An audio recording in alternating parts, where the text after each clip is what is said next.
Welcome back to the Call on Our Shot podcast. I'm Austin, joined by Logan and Sam. We got an exciting podcast ready for you. We're going to talk about the NFL, talk about some betting tips for this weekend and for Thanksgiving, which we first want to say thank you guys to everyone that follows us, subscribes to us. And if you're not subscribed, smash that subscribe button. We're trying to hit 14,000 subscribers by Thanksgiving Day. If you don't celebrate Thanksgiving, well, we're still proud of you and we're still happy to have you a part of the community. But Sam and Logan, how are you boys doing today? I'll start with you, Sam. How's everything going? Pretty good. Short week. A lot of football. Looking forward to it. Holidays, it's best time of the year. So it's all in front of us right now, and I'm loving it. Yeah, I couldn't have said it better myself. I should have mentioned, normally the podcast goes live every Wednesday morning at 10 a.m. This is a special edition. You'll be getting it on Tuesday when you're watching it. And we're actually recording this on Monday. So we have not watched the Giants versus Buccaneers game. We have no clue what happened, but hopefully, I guess we'll figure out in a couple hours. But Logan, how are you doing? I'm doing really well. Obviously, as Sam said, Thanksgiving right around the corner. Us Americans just get to indulge in some great food. I know. First of all, shout out also to all of our international viewers. I love seeing on your NBA videos, Austin, all of the people that are like, I'm from, Serbia or whatever countries they're from. It is really cool to see Calling Our Shot global. So big shout out to you guys. And it would be really cool to hit 14,000 by Thanksgiving. That's doable. It's a little ambitious, but it is doable. Hey, it certainly is. We're only a couple hundred away from it. And who knows where we are at by the time this goes live. You never really know. But yeah, I couldn't have said it better myself because I know what video you're talking about. I asked for people to say where they're watching from, and it was unreal. So maybe I know a lot of people out there might be like, what the heck's Thanksgiving? They're going to log on to their sports book and see no NBA games at Thursday. And they're like, what is this? Not the All-Star break. That's in February. But yeah, we appreciate all of you from Nigeria, Brazil, Philippines, Serbia, Russia, everywhere around the world. It's fun to look at all our demographics, but let's hop into it. And we normally go over our week 11 takeaways and what we figured out was the biggest thing, but I kind of want to do an overarching kind of scheme this week. And when we just talk about it, and the biggest theme, I think, from this weekend and really over the last week 9, 10, 11, it's been the NFL is completely wide open. It kind of goes back to Sam's point last week where he was talking about how the gap between teams are really not as big as it might seem. Like the gap between the Buffalo Bills and the Jacksonville Jaguars, not as big as it might seem, although the records might indicate is much different. And so I kind of want to talk about that, talk about some of the bigger teams. And Logan, I know you, just talking to you off camera, we talked about the Buffalo Bills, the aforementioned. Now I know you got some stuff to say about them, so take it away.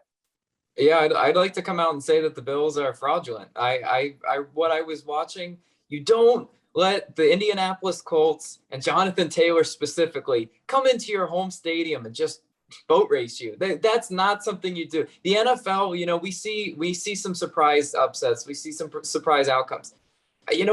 Just to get blown out at home like that isn't too often in the NFL. I mean, the Colts are ground and pound, time of possession type team. For them to blow them out like that, and Josh Allen has, he's really been struggling. He's kind of reverted back to his I don't know, a rookie version of himself. What kind of cross did you call Josh Allen? You made me absolutely laugh. I said he was a Danny Dimes and Daniel Jones and Sam Darnold crossover. Yeah. And it makes sense because they were both ex-New York, well, still New York, but ex-New York quarterbacks, and Buffalo's in New York. So right. I mean, he's just not taking care of the ball. The Bills defense is a shell of themselves, really what we were expecting. And what you just said about the gap closing, I mean, in the AFC, to me, it's really wide open. NFC is wide open as well. Like, who's just gonna take control and assert themselves at the top?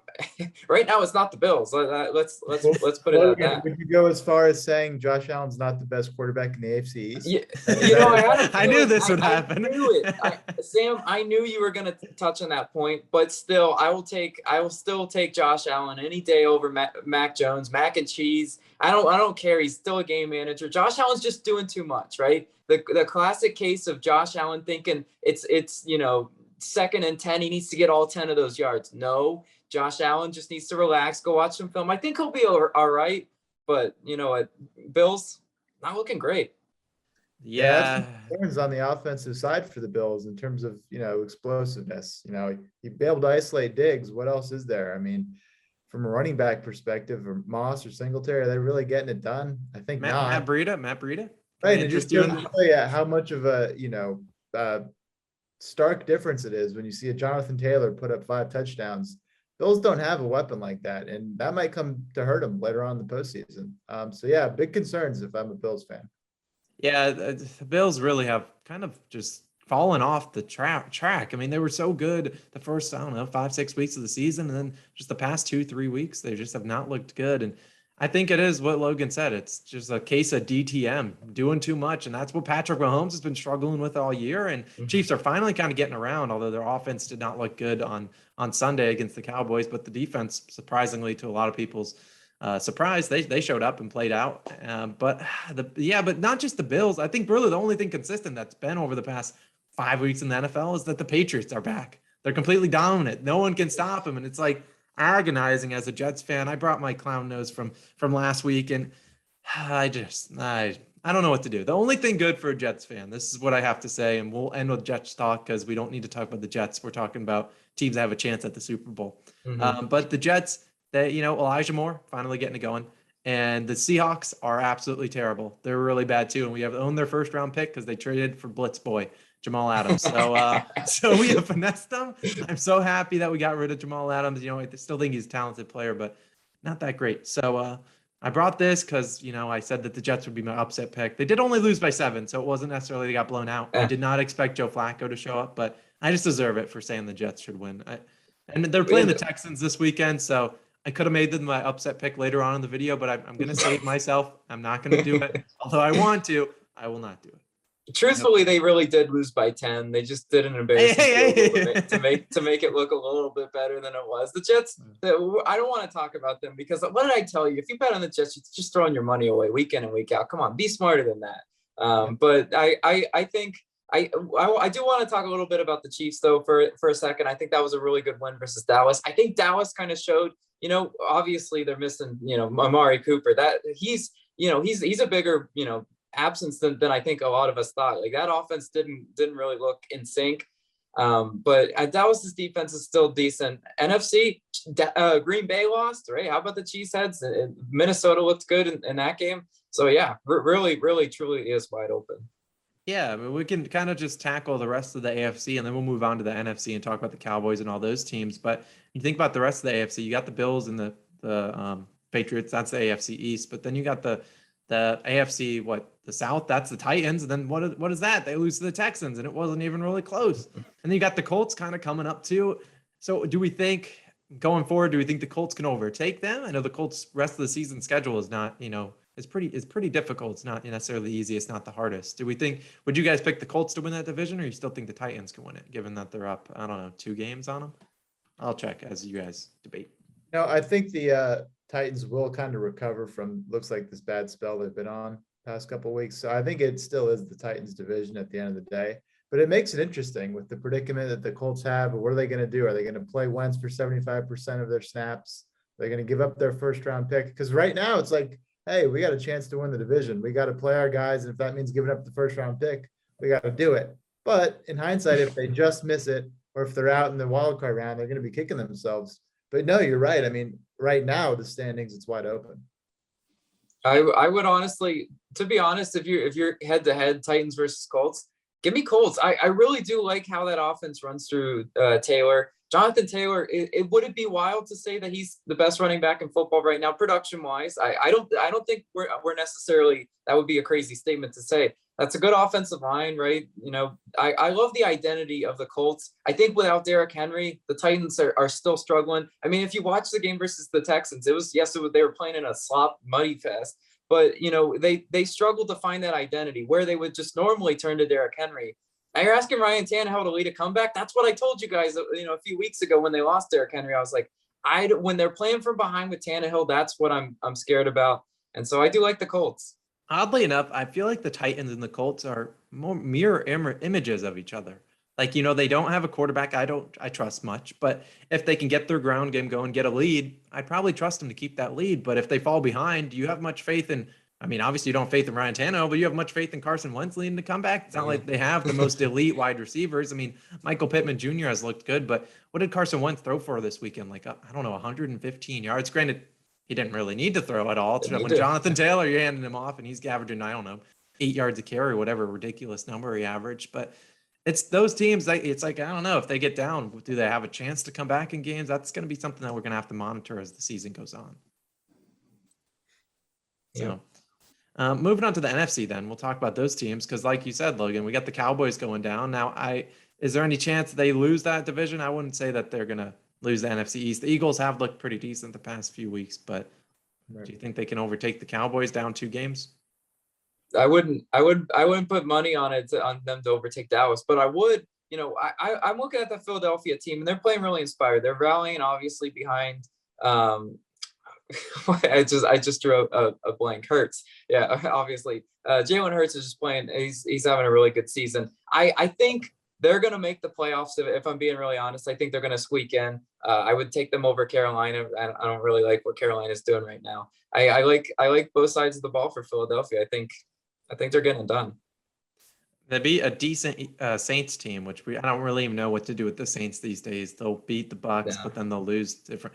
The Saints are a complete weird team to really track. And same thing for like a team like the Niners. The Niners have looked good the past 2 weeks, but still a team like, they got Jimmy Garoppolo. Do we trust him too much? There's a lot really of uncertainty. There's still, I'd still consider the Cardinals, who came off an impressive win again without Kyler Murray against the Seahawks, which I already talked about earlier. The Seahawks, I don't know what's going on with them.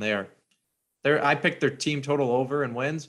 Yeah, no, that has absolutely zero chance. The best I can do is a push, and we need 7 straight wins for that bad boy. And as a Jets fan, I won't be rooting for it. I'll root for every single loss they can get. But do we still think who would you say right now, Sam, is your leader in the NFC? If you had to pick a team to come out of the NFC, who are you picking? Are you still riding with the Cheeseheads? I like what I saw from AJ Dillon, right? That means they have depth. When Aaron Jones, he'll be back, but that's a dynamic that the Packers have just never had in years past. Is a sustainable run game. That seems like it'll be a big difference. I like Rodgers with his hot hand. I mean, yeah, that was a tough loss last week, but those divisional matchups are always tough. And it was, a high scoring shootout. Could have gone either way at the end. So I think I do still like the Packers. But I think it all depends on who in the NFC West is going to be hottest at the end of the season. Because if it's the Rams, if they're riding one, I could see them taking that tear into the postseason, or the Cardinals. So, I mean, all those teams are so stacked. I think it really is going to come down to who gets hot at the end. Right now, I have question marks about the Bucks, and obviously we'll see if they can come back with a statement win tonight. Otherwise, I'd throw their name in the mix. But right now, between Packers, Cardinals, Rams, I think I'm still leaning Packers. I can kind of see that, especially after the Rams have struggled the past 2 weeks. They're obviously on bye this week. I think this upcoming week will be a big indicator because they didn't get Odell Beckham Jr. involved at all. So they're going to need to replace Robert Woods somehow. But yeah, I really liked what I've seen out of the Cardinals. Now, it's been weird watching them play football because the first weeks with Kyler Murray, it was straight. They were not running the ball, throwing it deep nonstop. And now they've just completely changed into either it's James Conner getting the ball first down, maybe second down, maybe even third down, or they're doing a bunch of dink and dunks, which Colt McCoy, I don't remember his completion percentage, but it was ridiculous. But I think you're right, Sam. I think whoever gets hot near the end of the season will probably be the team I would want to ride with. Whoever gets that home field advantage in the playoffs, that's probably the team I'll be siding with. Any other thoughts on this before we move on to another topic? Yeah, well, I wanted to go back to Eagles Cowboys. I pulled up the Eagles remaining schedule, and it's pretty interesting. They have Giants, Jets, Washington, Giants, Washington, Cowboys. So a lot of interdivisional play still left, but that right now is trending towards a cupcake schedule, right? I mean, you got to believe they're going to smoke the Jets, and if they can, sweep either the Giants or Washington right now, I mean, and if the Cowboys continue this choke fest, I mean, it may be that still is up for grabs. So, I mean, come on, we've learned from years past. Let's not get that tricked by the Cowboys' ability to really stink towards the end of the season. So I think that one really is a lot closer than people might be talking about right now. Yeah, I guess I could see that. I do think there are 2 games above, and it's not their strength of schedule isn't crazy. I mean, they're all going to play the same teams. Obviously, got the Eagles the final week of the season, and maybe that plays more into it because obviously the Eagles that could play into some tiebreakers, but still got the Giants once, the football team twice, the Saints, Raiders, and then the Cardinals. So we'll see. I think there's a lot to be open. I do think the Cowboys, they'll get it going again eventually. I mean, we're without Amari Cooper, obviously. CeeDee Lamb, I think he got injured in the third quarter. So you're really relying on Michael Gallup, Cedric Wilson, and what's the other guys? Anthony Brown and Dalton Schultz to move the offense. And then a banged up, limping Zeke Elliott with his ankle injury. So I think everything all combined into one milkshake, and it was an explosion. So I'm not worried too much about the Cowboys. I think they'll still be able to keep it going, and they got their next game's coming up quick. There's Thursday and Thanksgiving. And so I think we can move on and we can talk. Do you have any other thing you want to move on to Thanksgiving football? Just move on. Yeah, let's talk about some Thanksgiving football. And Sam, I've come here to present you with a challenge. We know you're a big Packers supporter on the podcast, even though you aren't a Packers fan and necessarily in real life, but you've been begging for a Cheesehead, and I'm giving you your opportunity here. So hear me out. If you sweep the games, I'm going to let you pick your money lines at the end. You sweep them, you go 3-0 on Thanksgiving Day, you'll be having a Cheesehead next time I see you. So, hey, simple as that. 3 winners and Cheesehead is yours. How do you deal? It's a pretty, absolutely deal. It's a pretty interesting slate of games, and absolutely. I like my value. And I think for that reason alone, I might do something stupid here. You don't have to do this. But before you do something stupid, let's just go down the games because we're going to start with the first one. It's going to be the Bears. They're at the Lions, the winless Lions. Bears are 3.5-point favorites. I would imagine Justin Fields will not be starting. Andy Dalton will probably be in. And I do not know Jared Goff's status, but Tim Boyle is firing up the cans. Just take the under, kids. That's all I got to say. I don't know what the line is. It should be about 12.5 at this rate, but well, Sam, give me the latest on Goff. What's the likelihood? I don't know. I mean, you'd imagine he doesn't play on Thursday or on Sunday. So what are the odds he comes back and plays again? I mean, they have said he will return when he's fully healthy. That's really all we've heard about it. I'm looking at reports. There's nothing else on there. It just says Tim Boyle will continue to start and that he had some great learning experiences from Sunday. Yeah, can we laugh a little bit about Tim Boyle's performance? All 3 of us combined on this podcast had more fantasy football points than Mr. Tim Boyle with a big negative 0.9. But he really struggled. I think. Can I go first? Is anyone going to object? No, please. To me, take it away, good sir. I think, I was watching the Bears Ravens, it was a bit of a kind of ugly game at times.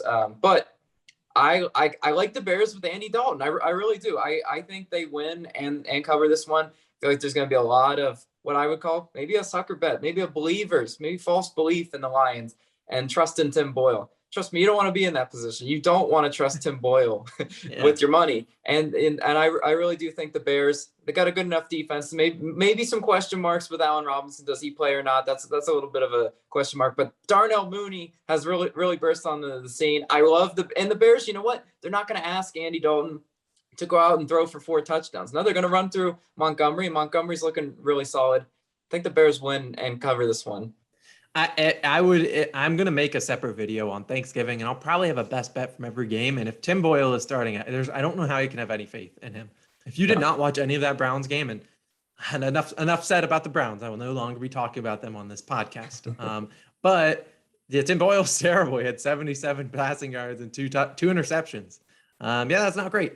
And to watch that, it was just an ugly game. If Baker Mayfield, literally, if the Browns just didn't throw the ball, they probably would have won by 21 points, but instead they let Baker do what he does, throws a couple interceptions, gives the Lions a couple free points. But yeah, I like the Bears. Not that Justin Fields doesn't give them but you understand why earlier on in the season, Matt Nagy was saying Andy Dalton gives them the best chance to win. And I agree with that. Now, Justin Fields is more dynamic and he's the future, obviously, but Andy Dalton, he's serviceable, very similar to a Joe Flacco who didn't play terrible on Sunday, but he's not necessarily going to go out there and put up CJ Stroud numbers. That's not going to happen, but he might be able to at least win you a couple games, especially against a team that in the Detroit Lions that is completely winless. But probably ride with the Bears. Now, Sam, what is your take on that game?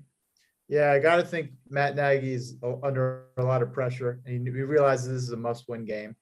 The last thing you want to do, as you're exiting and you hear, calls for you being fired, is to then put up a stinker and lose against the winless Lions on Thanksgiving. So I think it's a must-win game for him. And yeah, I don't love Andy Dalton head-to-head in a lot of matchups, but I absolutely love him head-to-head in that quarterback toss-up. I don't think it'll be a great game. And looking at the value, every part of me wants to pick those Lions at home. But no, I think the Bears have that one. The first leg of my parlay will be Bears money line. I support that play. I can see a lot of people that are trying to be sharp and betting Lions, and then they're eating their appetizers and they're watching Tim Boyle and they're throwing up the appetizer after watching his performance. I don't want the parlay to be over before we eat dinner. So yeah, we got to go Bears. We got to play it safe on that one.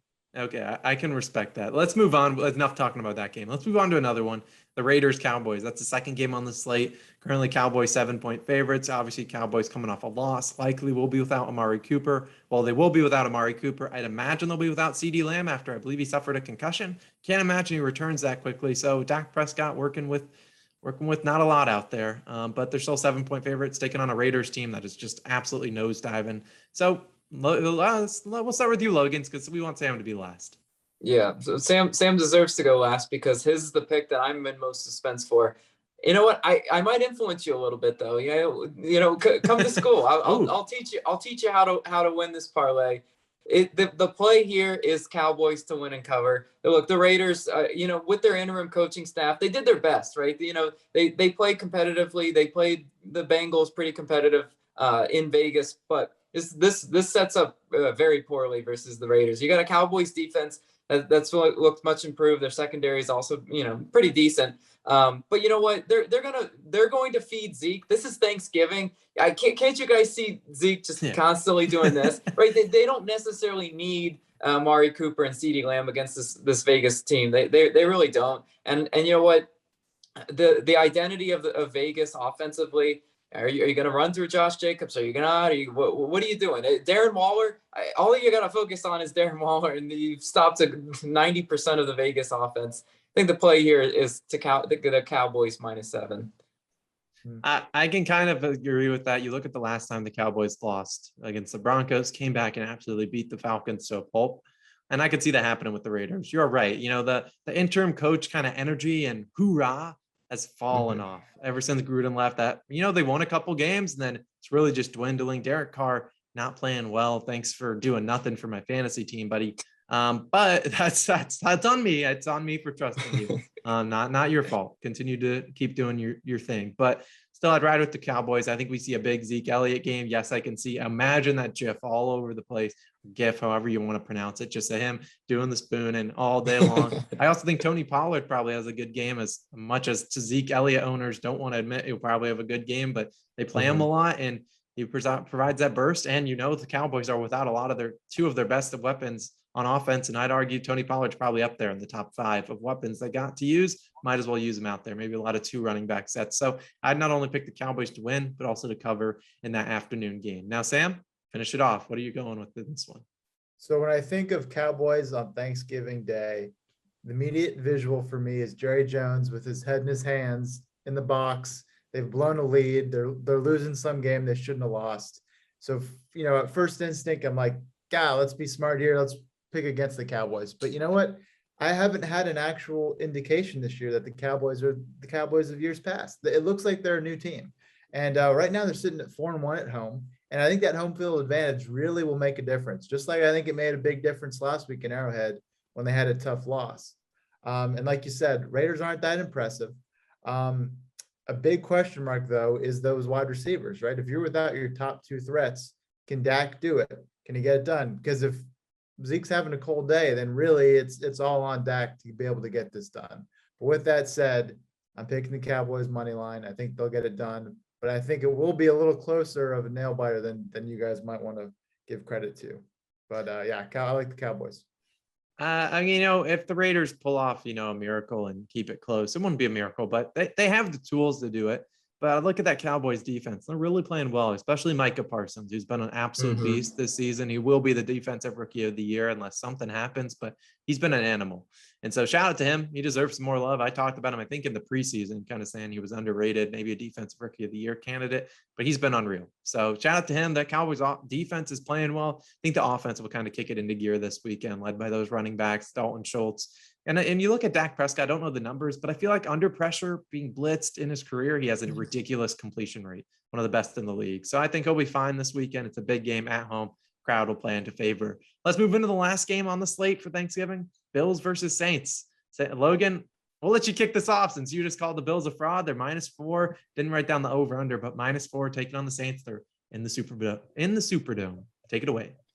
All right, so this is the pick that when I'm looking at this, I'm like, what's going to be the pick that screws everybody? Because everybody's going to make the same Thanksgiving Day parlay, right? They're going to maybe do Bears because they don't trust Tim Boyle. Maybe they'll do Cowboys. They'll throw in Bills because Bills are due a bounce back, right? Playing in the Superdome, right? No, absolutely not. This play here is Saints +4. And the way I'm talking to myself, into it is, what the Saints have pride on the line. Trevor Siemian, not a sexy quarterback one bit. But you know what?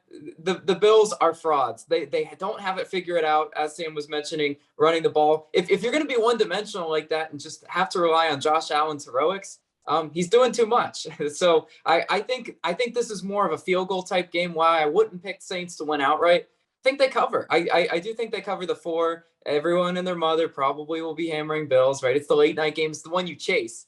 Well, those are always the most dangerous ones. You're chasing the losses from the days. But I think Saints +4 is the pick. It's not sexy. Got to plug my nose a little bit watching Trevor Siemian.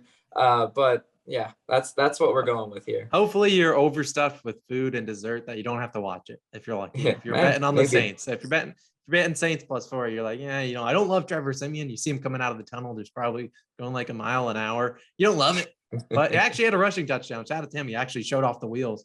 Let's talk about this game. So the Saints, in my previous and over the past couple of years betting, Saints are really good at home underdogs. It's very hard to go into that place and beat them. And you see that with Tom Brady and the Buccaneers. I've had Tom Brady's number of times throughout his career, because it's hard to go into the Superdome, especially on a holiday, and beat them outright. So I'm going to ride with the Saints. I think not only will they cover, I think they win outright. I can just imagine, thinking about Zeke Elliott, I can just imagine Sunday night or Thursday night football, end game, post-conference, you got Cameron Jordan eating a turkey leg. That's just what I envision. Cameron Jordan has a couple sacks on Josh Allen. He's eating his turkey leg, and that's what I'm riding with. I think the Saints have a good chance of pulling this one off. Now, the Bills, I think you would think about, this is what a lot of people are going to think about, I imagine. Think about a couple weeks ago, the Bills and the Cowboys both lost outright. The next week, they bounced back and absolutely destroyed them. I think we'll see a lot of Cowboys and Bills spread parlays. Heck no, give me the Saints +4 and sprinkle on the money line. Sam, my picks don't matter. My picks don't matter, honestly. You're the one in the driver's seat. You know what? You've said enough. You've put up a good argument, and I'm sold. If we go down, we're going down together. But you don't have to. I'll let you do. You don't have to do money line for this. I'll let you take the point. It sounds like you're walking it back, and I'm going to walk. No. And I'm going to tell you why. Let's look at the Bills. Let's look at their portfolio of work that they've presented the NFL this year. They're a 6-4 team, right? And those 6 wins: Miami, Washington, Houston, New York, and Kansas City. That sounds like they beat one good team and beat 5 really crappy teams. One of those teams being twice. They aren't that impressive when you start picking apart the teams that they've beaten. And they have a loss to Jacksonville and Colts, which is a pretty big blowout in 2 of the last 3 weeks. They're rocking, right? Their confidence is shaken. And you know where you don't get your confidence back in the NFL? You don't get it back in New Orleans in prime time. That's just not that environment. I could see that defense, just like you're saying, Cam Jordan getting rowdy, and them just turkey leg. If they don't get that momentum fast, I could see that thing getting ugly for him. And this is not the environment for Josh Allen to get it all back and to gain his confidence. So, for those reasons, you got to have a little pizzazz with the money line parlays. You can't just always pick the 3 favorites. Picking the first 2 favorites, but I'm thinking the upset comes in the primetime game, picking the New Orleans Saints over the Buffalo Bills. So that means, I'll give it to you straight. Yeah, lay it down. Money line parlay, exactly. We are going to pick the Chicago Bears, the Dallas Cowboys. What else? And the New Orleans Saints. Lock it in. Nice. You heard it here first. That's Sam's money line parlay. That's Cheesehead on the line. I'll go put it in the cart. It'll just be sitting there for Thursday at midnight. And just we waiting to place the order. But Sam, I love it. We'll be rooting for you because we want to see you with the Cheesehead in the next podcast, maybe a week after. We want that. That's what this Calling a Shot podcast needs, a little pizzazz. I love it. And I think we got a good chance there. Now, if the Bears lose outright in the first leg, I'll give you some sort of redemption because you don't deserve that. No one deserves you. We want you to chase a little bit. But you'll have a punishment if you lose. So this time you don't have any punishment. Cheesehead or bust. If the Bears lose, I'll give you something in the Cowboys, Bills, those secondary games. But let's move on to a social question from you guys. I always ask on Twitter, if you're not following us at Calling a Shot, I don't know what you guys are doing. We're over 5,000 followers over there. We appreciate you guys. But we had a question, and it was from Jeremy Grant for president, which at the moment, Jeremy Grant had a great game on against the Lakers. His teammate Beef Stew, Isaiah Stewart, Yeah, he was a little bit riled up, to like say the least. That's awesome. But we will digress. We will not talk about Pistons basketball. But Jeremy Grant for president asked us, what players or teams will you never bet on again? Just any sport. And so Logan, I'm going to let you start this one off because our Call on Our Shot 1 year anniversary, we featured a clip in that video, and I have a feeling that's going to be your team.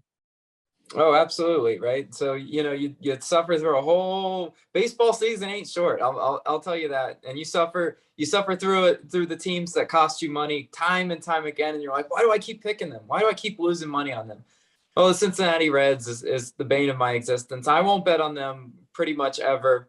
The problem with the Reds is they were such a talented team on paper. And in baseball, that could fool you. And they were constantly favorites. And they always tricked me into thinking they're back. And then I ended up what team did they lose? Did they just I forget. Oh, actually, I do remember. It was the Cubs. To the bad Cubs. Yeah. It was the Cubs when the Cubs sold off their whole team and they were trotting out like a truly AAA type team. Like it was very, very bad. A team the Reds should have easily taken care of at home.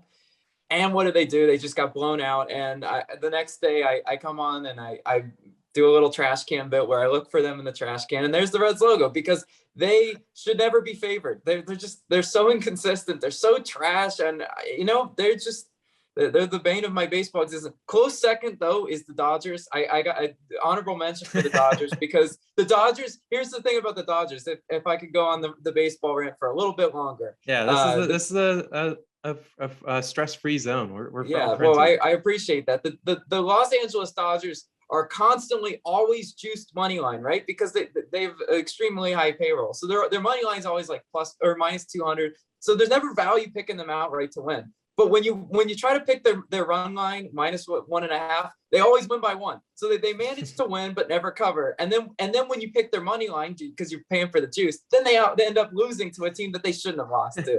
Boom! That my two worst moments were when I put the Dodgers in my graveyard too because I was just so tired of them, and they deserve to get bounced out in the playoffs. I'm happy for the Dodgers sitting at home in that one. Well, we're glad you got that off your chest because that's been percolating for about a month or so. So you definitely deserve that. I'm sure that was good. No more comment on that because yes, you are right. The Dodgers never covered their run line. What was their closer, Jansen, whatever? He was he had the money on whoever the other run line was because he was like, I'll give you a free run for fun.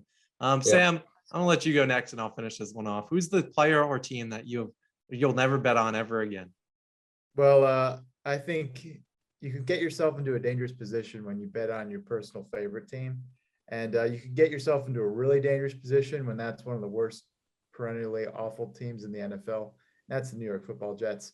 You don't bet on the Jets for several reasons. One, because they will always hurt you emotionally and financially, but also because every time you think that they're definitely going to get a lock, right? Like, oh, Jets over Titans, let's make a lot of money off that one. Jets or Bengals, they'll throw some weird, bizarre win at you, and then it'll hurt even more to the point where you won't even appreciate the win. So I always stay away from the Jets. There's just no positive money to be made from betting on Jets football. As a Jets fan, as you are a Jets fan, I can't agree. We do not. You don't fade the Jets. You don't tail them. You just don't do anything with them. You see their game on, you turn it off.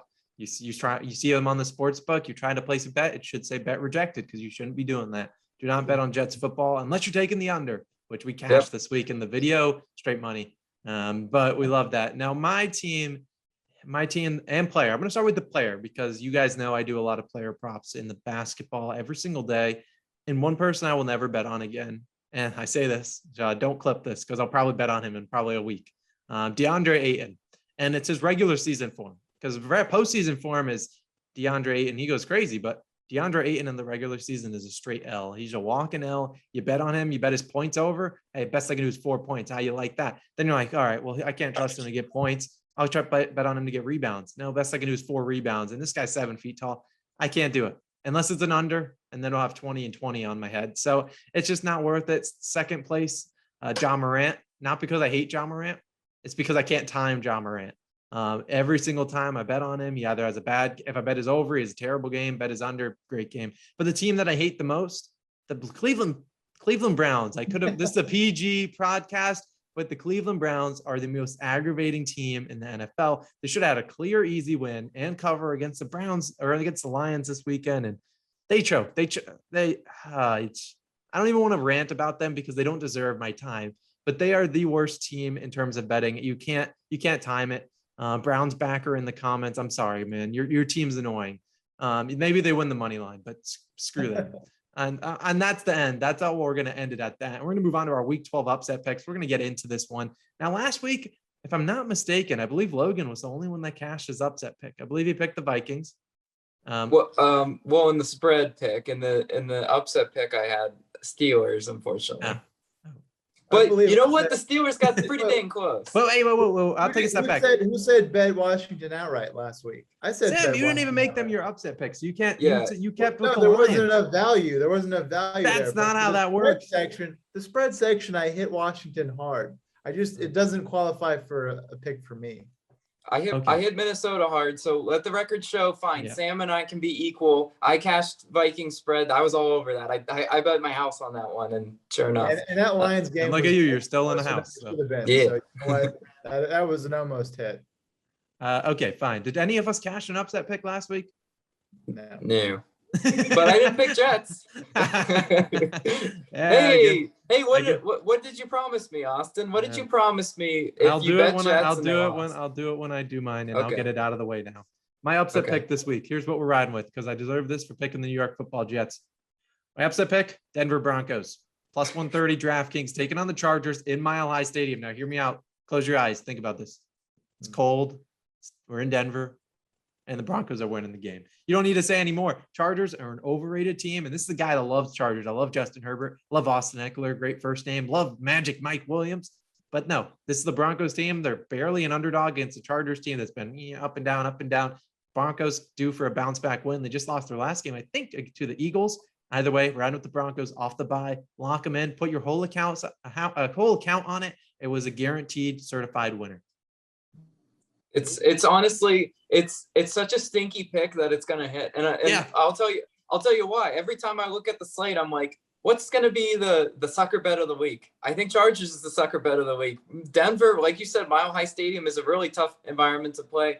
Their defense is no joke, and Herbert looked too good, right? Hey, the Broncos got one of the best defenses in the league. I mean, sure, it didn't look great last week, but the Chargers defense, as I loved them earlier on in the season, it is absolutely terrible. They give 37 points to the Steelers. Should have lost that game potentially outright if the Steelers were literally had any of their star defensive players on defense. They're missing TJ Watt and Minkah Fitzpatrick, arguably their most important on the line and in the secondary. So beats me. They needed Justin Herbert to run for almost 100 yards and throw for 3 or 4 touchdowns. Or I don't know how many he threw for because I knew Eckler had four piece for himself. But enough about me, guys. Let's move on to Sam. Since you go for value, what's your value pick this weekend, my friend? Yeah, not my typical value, but you know what? I've given you so many stinkers. Your typical value is a straight L, so we don't need that value anymore. We want to win it down for something more realistic in outcome. I like the Titans plus 185 at DraftKings over the Patriots. Now, the Patriots, obviously, we just talked about it. They're on this incredible win streak right now. They have all the momentum with them, but I like the little, Belichick coaching tree dynasty. Those games are always close. I like the Vrabel Belichick combination here. The Titans right now, everyone's counting them out completely just because of, the struggles without Derrick Henry. And look, those have been real. But with that said, Mac Jones, maybe it goes a little bit to his head too much and he tries to do something too much and everyone's writing him off as this great quarterback now. I could see him regressing a little bit. That win streak has to come to an end at some point. Why not against this Titans team? I think they match up well. And so I like the Titans. Straight up money line. Spicy, Sam. I like the value. Plus 185. That's a pretty good pick. And it was gonna be my pick, but every time I bet against the Patriots, they win. So I just decided to avoid them in hopes that I could jinx them and maybe jinx them back into a loss because I do. I mean, it's really not an anti-Patriots pick. I think the Titans are due for some sort of regression back to the norm. And why not? I mean, they played terrible last weekend. It wasn't even close against the Texans. And the Patriots team, I mean, they've played good, but they really haven't beat, a premier team in the league. I mean, they beat the Falcons last week. I bet the Falcons spread, and I deserve to clown those again for that one.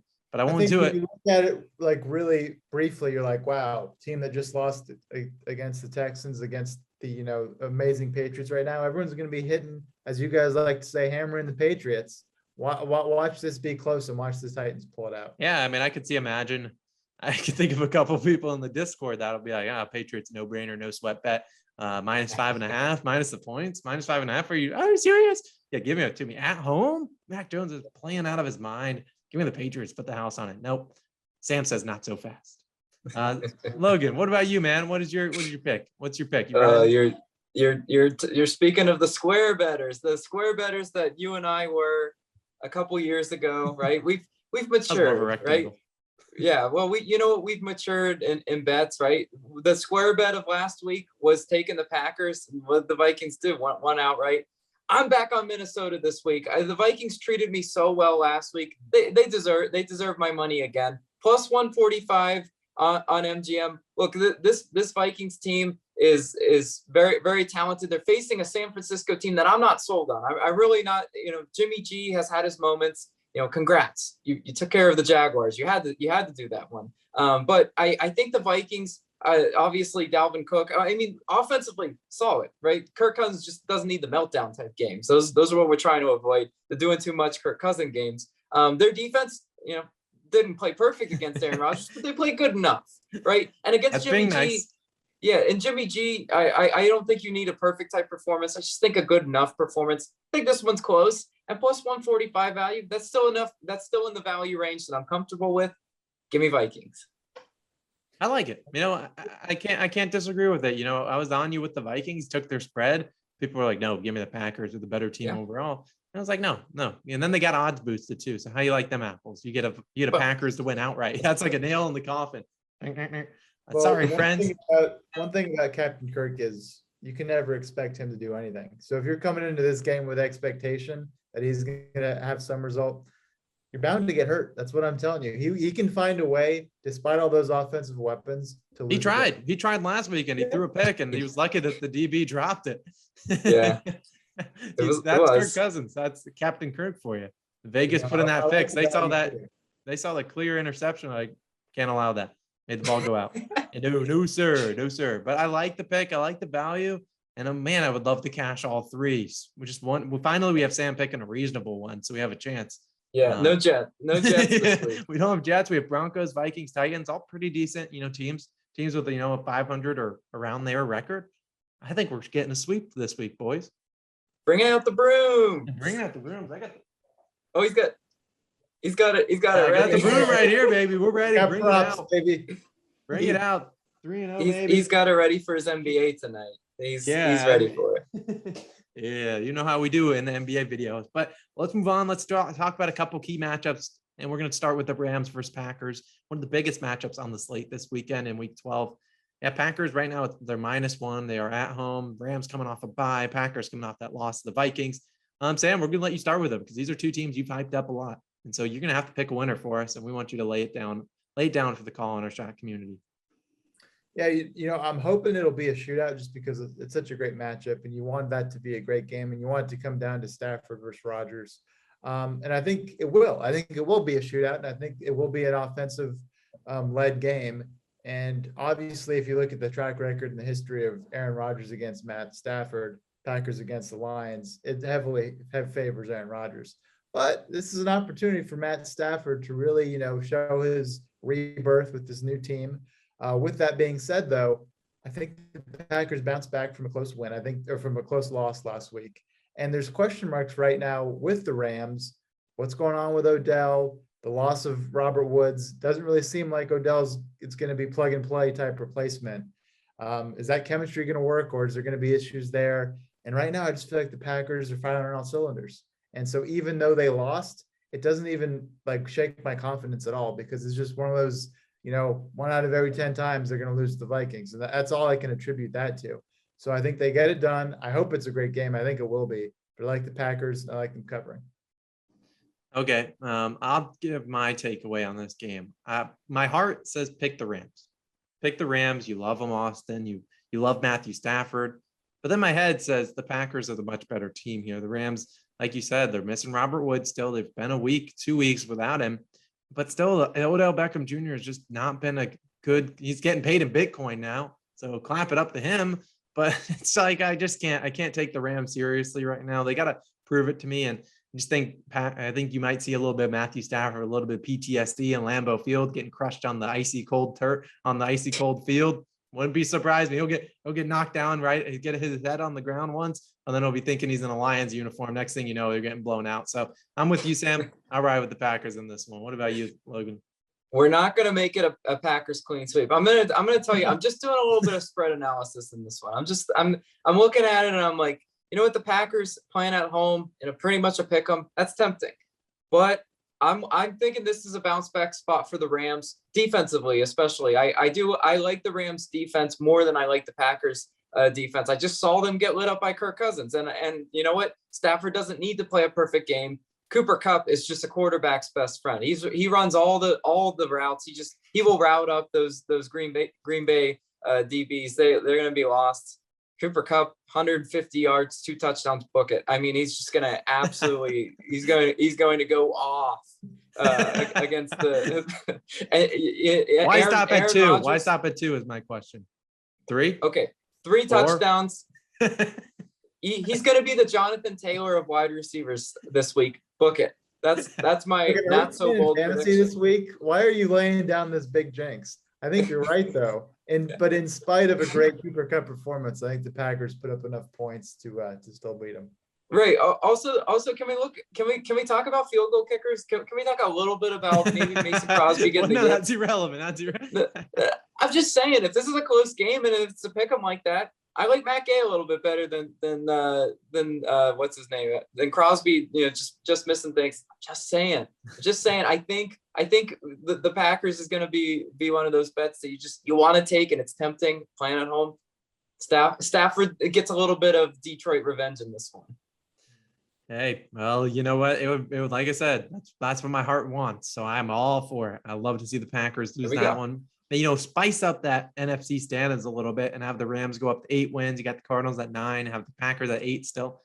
I'm all for it. So I'll root for the Rams. Let's talk about Sunday Night Football, though. And a couple of weeks ago, this might have been, a big game. And now we're looking at it. It's still a decent game. Browns versus Ravens, -4.5. Maybe I say it's not a big game because I hate the Browns. But we'll talk about this game for as little amount of time as we can. Logan, what is your takeaway on this game? Because truthfully, I would like to skip. I'm not super looking forward to this game. I need to know what's going on with Baker Mayfield. Look, Case Keenum is a serviceable backup quarterback. He's not going to go out. He's not going to light the world on fire, right? But he's good enough to play better than a limping Baker Mayfield. And what kind of upset me watching the Browns this past week, Baker Mayfield just is so unhealthy. He can't step into his throws. He can't do the things that a typical quarterback can do. So if he's not going to be healthy, just sit it out, right? Case Keenum would give them a better chance to win the game. Obviously, the Ravens, Lamar should be back, right? He was dealing with an illness this past week. But I'd elect Ravens at home in this one. Nick Chubb in the running game can only take you so far. Eventually the quarterback has to step up. I think Ravens win and cover in this one.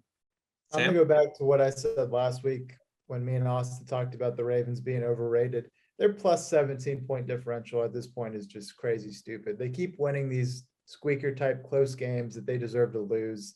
And talk about regression to the norm. They are due for a loss. They just can't keep winning like this. And why not the Browns, right? The Browns are one of those teams that Austin keeps buying and selling. You don't really know what you're going to get. So, while I have no real confidence in the Browns, I could see this being one of those things where it's just one of those outcomes you're not expecting and the Browns win big or something. So for that reason, I'm picking Browns. So you pick Browns because you just talked yourself out of Ravens. You're not really sold on the Browns. You just said, I'm just so not sold on the Ravens, and they just don't deserve to have the record that they do. That, the NFL gods will come and correct this one. They're due for a stat line correction. I've been put in a difficult predicament here. On one side, I want to pick the Ravens because screw the Browns. But on the other side, I want to screw the Browns and pick them and hope to sabotage them. And that is what I will be doing. I'm taking the Browns, not only my plus 4.5 outright. They win this game. Baker Mayfield puts on a show. Nick Chubb runs all over the Ravens. That defense is bad for Baltimore. I'm all in on Cleveland Browns. Take them outright. Money line. parlay them with the Broncos, and you'll get, I don't know, plus 5,000 odds. I got it. Seeing you put on that clown nose and say those words out of your mouth just makes me want to alt spread Ravens minus 17. I would love it. It really That's the does. problem. I would love it. I don't want them. Really, I hate the Browns. I think they're. No, the Ravens got to get a little bit healthier. Mark Andrews is really solid. Are they getting Hollywood Brown back eventually? If they do, Browns are in trouble in this one. Yeah, give me Ravens. A little bit of a chalk pick, but I don't care. I respect it. All right, last game on the slate, and it's a spicy one. We got Monday Night Football. The Seattle Seahawks taking on the Washington Football Team. And right now, let's pick them. It's a -1, +1. Either way, basically just pick a winner. Over under 46.5 points. Logan, started off with this bad boy. Yeah, this is a Seahawks win, and let me tell you why. Because what I said last week, Russ and the Magic is due a win that you just kind of don't see. This is a pick'em spot, and I think Russell Wilson and that Seahawks offense can't play worse than they have. Right? It's been really baffling. But versus Washington, I'm not sold on their defense one bit. Taylor Heineke, I'm still not sold. Yes, they did beat Carolina. Congrats. Big win for Riverboat Ron and that crew. But the Seahawks, Houdini in the pocket, aka Russell Wilson. He's gonna big DK Metcalf game. That's my not so bold prediction. I think the receivers are too much. That's why I'm going ahead with Seahawks in this one. Now, I disagree with you. It's going to be Washington. They're gonna keep up the winning streak, and I'll tell you why. You don't put Chris Carson on IR, right? If you aren't ready to give up on the season, and they just are. They just every week it was like, all right, he's almost back. He's almost back. I think that injury is so indicative of the team larger this year. They're just ready to throw in the towel. They just know at this point it's too late. We can't come back. Alex Collins is not a replacement. I don't even know who the back behind that is, but they have no sustainable run game at this point. You can't put all that pressure on Russell Wilson. And Washington, like I said, they play teams tough. They're just one of those tough teams. Their record doesn't show it, but they're in close games and they have the offensive weapons. I just don't like the Seahawks at all. So I'm picking Washington. I have an interesting thought. We see the 49ers, the Seahawks rival. They run a lot of Deebo Samuel at running back nowadays. What about DK Metcalf at running back? Thoughts? I mean, it couldn't be possibly worse. Sure. It could work. Be worse. Couldn't be worse. Yeah, I agree with that. Now, here's my thought process on this game. I've brought a lot of expert analysis to this podcast, so listen up. As Sam has mentioned before, you do not bet on the New York Jets. And what would a Jets fan want? The Seahawks to start losing a lot more games, like I already talked about earlier. No chance. They're about to go on a run and win like 5 games, make that draft pick absolutely terrible. And a middle of the pack draft pick. And right now we're getting like a top 8 pick. No chance. The Seahawks win this one outright, and they win it big time. Washington Football Team is a joke. They're not good. Taylor Heineke, not good. You beat Carolina because Cam Newton only throws to Christian McCaffrey, and he ain't doing anything different, and you can't tell him otherwise, or he's running the ball. And I'm branding the Seahawks. I glitched. He glitched. Speaking about the Washington Football Team, I understand exactly what you're saying, though, Austin. The Seahawks are the better team in this one, still offensively on paper. The Seahawks literally are terrible. They have not played well. I know. They finally got a touchdown last week, right?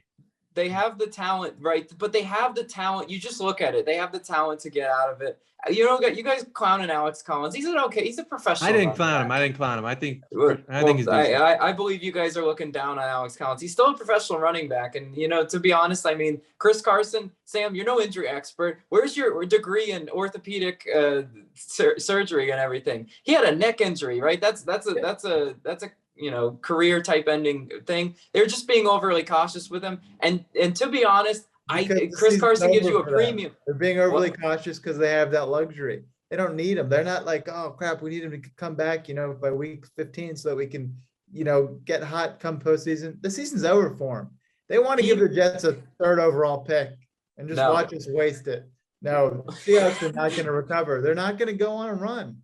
I want to, and I love watching a Seahawks game and just expecting my fantasy player, whoever it is, Lockett or Metcalf, to go off. It just hasn't been happening, right? The game just slips by and they have no offensive points. It's just been atrocious. And I don't see any reason to believe that would change. Sure, the talent's there. ODB is a talent for the last 5 years, and he hasn't made anything of it. You know, you got to have the chemistry, you got to be cooking, and they're just not right now. So Washington. Well, it was kind of crazy though, because I did watch a good amount of that Seattle Arizona game. They were playing obviously with the 12th man in the crowd, and they kept booing. They kept booing Seattle's offense. And I believe, you know what, Pete Carroll, call me crazy, I think Pete Carroll's on the hot seat. I think if Seattle doesn't finish this season out pretty well, they might look at him. Pete Carroll, kind of old-fashioned, old-school coach, not with the times. Maybe they move on. I'm just saying Seattle might be in that teetering on the rebuild thing. I think this is a big game for them. They just win it because they have to. That's what they've done the past decade. You know what? I'm gonna ride Seattle on this one. Sam, you're gonna be wrong, and you owe them an apology when Washington goes up and stinks it up on prime time. All right, Yep, Sam, you'll owe them apology next Wednesday's podcast. But yep, this was a good one. I appreciate you guys for being a part of it. Do we have any closing thoughts for Thanksgiving or anything else you guys want to say to the people? Well, don't speak all at once. Eat a lot of good food for us Americans celebrating. And again, shout out to our international friends. I love seeing the great community that we've built on Calling Our Shot. And if you aren't subscribed, what are you doing? Mash that subscribe button. There's so much incentive to do so. I think if you're watching that Bears and Lions game, you should realize, you know what, I should probably spend some time with my family rather than watch this awful, performance of professional football. Watch the later games, pass on the first one, overindulge early on, enjoy the day. Happy Thanksgiving, everybody. I couldn't have said it better than that. Samuel, very good job. I appreciate you guys for tuning into the podcast. Like I said, we'll be back next Wednesday, 10 a.m. Eastern time. Appreciate you guys. Subscribe to the channel if you are new. Download the podcast. Give us a good rating wherever you get your podcasts at. We appreciate you guys. Have fun. Thank you guys again for tuning in. We appreciate every single one of you in the community. Have a great Thanksgiving. If you're celebrating, if you're an international viewer and aren't celebrating, we still appreciate you guys. You guys are the real OGs. You have the COS demographic all over the place. We'll get some merchandise to you guys soon, one of these days. Shout out. Well, spoiler alert, but we appreciate you guys. We'll see you guys in the next one. Peace.